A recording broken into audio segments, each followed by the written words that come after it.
Je m'appelle Aurélie, je travaille au département de l'Isère depuis 2004 et j'encadre des travailleurs médico-sociaux. C'est un métier qui est exigeant. Au quotidien, on rencontre des situations qui sont parfois très difficiles. Ça peut être des situations de maltraitance sur enfants, des personnes qui ont des problèmes pour payer des loyers, des problèmes de santé, de dépendance. Moi, je pense que c'est un métier qui demande quand même beaucoup d'attention et pour moi, c'est une vraie vocation. En fait, j'ai commencé par faire des études de communication et très vite, je me suis rendu compte qu'il me fallait quelque chose de plus humain, plus authentique. C'est pour ça que j'ai choisi le milieu du social. Être bien dans mon équipe, être bien sur mon lieu de travail, c'était primordial pour moi. Parce que le social, c'est un métier où on est souvent seul.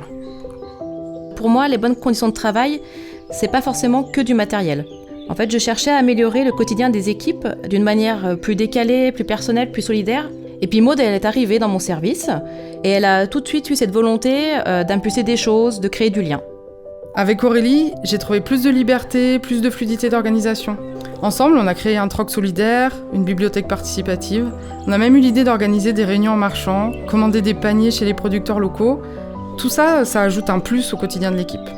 Pendant les entretiens annuels, je retrouve aujourd'hui des professionnels qui sont bien dans leur travail, qui ont évolué dans leurs compétences.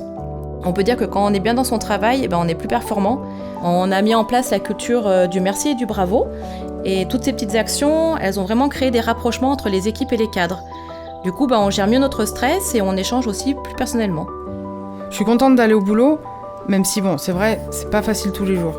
La qualité de vie au travail, pour moi, c'est 50% de ma décision de rester en Isère. Je trouve qu'ici, c'est un département où on peut améliorer son quotidien et on peut oser des choses.